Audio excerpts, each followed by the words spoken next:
හිසකෙස් වල නිරෝගීකම පවත්ව ගන්නවා නම් අපේ නිවැරදිව හිසකෙස් පිරිසුදු කිරීමකට ලක් කරන්නට ඕනේ. එතකොට මේ වෙනකොට ඔබ ලබා දීලා තියෙන ෂැම්පෝ මේ ෂැම්පෝ වල තියෙන මේකේ තියෙන ප්‍රතිඵල මොකක්ද ගුණාත්මක බව මේකෙන් ලැබෙන්නේ කොහොමද ෂැම්පෝ කන්ඩිෂනර් මේ දෙකෙන්ම හොඳ සත්කාරයක් ලැබෙනවද? ඔව් එතනදී මෙහෙමයි. දැන් අපි මුලින් කතා කරා hair cream එක සම්බන්ධව. දෙවෙනියට hair oil එක සම්බන්ධව අපි කතා කරා.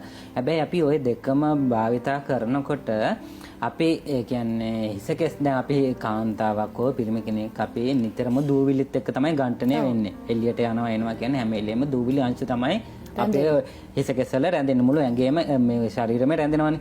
එතකොට අපි මේ යම්කිසි නිෂ්පාදනයක් භාවිතා කරන්න කලින් ඒ කියන්නේ භාවිතා කරලා හෝ කරන්න කලින් හරි අපි ඒක හොඳට පිරිසුදු කරගන්න ඕන. එතකොට අපි දේශීය අමුද්‍රව්‍ය වලින් මේ භාවිතා කරලා අපි හදලා තියෙන අපේ නිෂ්පාදන වලට කෙමිකල් ආශ්‍රිත නිෂ්පාදනයකින් ඒක වොෂ් කරලා අපි මෙව කරලා පාවිච්චි කරොත් අපට යම් ඉෆෙක්ට් එකක් එන්න පුළුවන්. අතුරු ආබාධය මේ කියන්නේ මොකක් හරි එන්න පුළුවන්. අපි දන්නේ එතකොට ඒකෙන් මොකින්ද ආවේ කියන එක. මොන කාරණාව මතද ආවේ කියන එක. ඒතර අපේ 100% හර්බල් නිෂ්පාදනත් එක්ක යනකොට අපිට කියන්න බෑ අපේ නිෂ්පාදනයෙන්ද වෙන එකකින්ද ආවේ කියලා.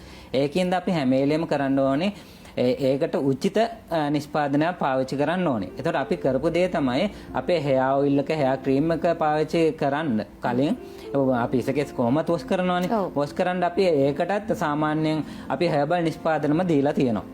එතකොට අපේ ෂැම්පූ එකේ විශේෂත්වය තමයි සාමාන්‍ය ඕනම hair එකකට පාවිච්චි කරන්න පුළුවන් විදිහට අපි උළුවල් ෂැම්පූ එකක් හඳුන්වලා දීලා තියෙනවා. ඊට අමතරව මෙතුමේ කලින් කිව්වා අපේ හිසකෙස් වල කියන්නේ අපි එළියට යනවා එනවනම් දූවිලිත් එක්ක නම් නිතරම ඉන්නේ. අපේ හිසකෙස් මේ කියන්නේ ඩැමේජ් යන ප්‍රමාණය වැඩි. එතකොට හිස් කබලේ මැරෙන සෛල ප්‍රමාණය වැඩි. එතකොට අපි ওই මැරෙන සෛල ප්‍රමාණයටනේ අපි ඉස්සොර කියලා කියන්නේ. එතකොට අපි ඒක හොඳට ඉවත් කරගන්න ඕනේ. ඒකට අපි වෙනම ෂැම්පූ එකක් හඳුන්වලා දීලා තියෙනවා අපේ ඩැන්ඩ්‍රෆ් ෂැම්පූ එක. ඒ වගේ ෂැම්පූ භාවිතා කරොත් ඒ කියන්නේ අපේ නිෂ්පාදන ඒ කියන්නේ අපේම නිෂ්පාදන අපේ හර්බල් නිෂ්පාදින්ද අපට 100%ක් වගකීමක් කියන්න පුළුවන්. අපේ නිෂ්පාදන පෙළම එකට පාවිච්චි කරොත් හොඳ මේ ප්‍රතිඵලයක් අපිට බලා ගන්න පුළුවන්. පුළුවන්කම තියෙනවා. අපි රෝෂිකා මහත්මියකින් කැමති දැනගන්න දැන් මේ උකුණු කතන්දරේ කිව්වනේ මොකද මේ පුංචි දරුවන් සිටින දෙමාපියන්ට තියෙන ලොකුම ප්‍රශ්නේ ඕක පාසල් යන වයසේ දරුවන්ට මේ උකුණු සමහරක් වෙලාවදී නැති වෙනවා ආපහු ඉක්මනින් එනවා. මේ වෙනකොට ඒකට හොඳම විසඳුම ලබා දීලා තියෙන මේ උකුණු මර්ධනය කියන නිෂ්පාදනයත් එක්ක මේක භාවිතා කරන්නේ කොහොමද මේකෙන් ලැබෙන ප්‍රතිඵල මොනවාද තවත් හිසකෙස් සම්බන්ධව තියෙනවද නිෂ්පාදන මෙවැනි?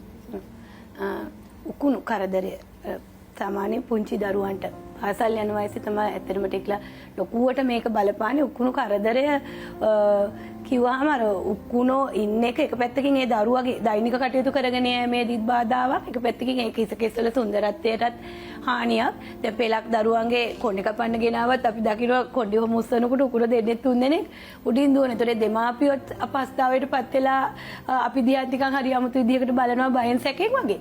ඒ නිසා උකුණන් වඳ කරන්නට මේ වෙනකොට වෙළඳපොලේ මම දන්න තරමින් තියෙන බෙහෙත් වර්ග ගත්තොත් කෘත්‍රිම රසායනික ද්‍රව්‍ය අන්තර්ගත කරලා තියෙන බෙහෙත් වර්ග බහුතරයක් තියෙන ඒවා දාලා ඒ වගේ අත්දැකීමුත් දෙමාපියෝ අපිත් එක්ක කියලා තියෙනවා. පෙලක් දරුවන්ගේ ඇස් පෙනීමේ ප්‍රශ්න ඇවිල්ලා ඒවට වෛද්‍ය උපදෙස් ගන්න වුණු අවස්ථා හිසකෙස් අධිකව ගැලවුණු අවස්ථා.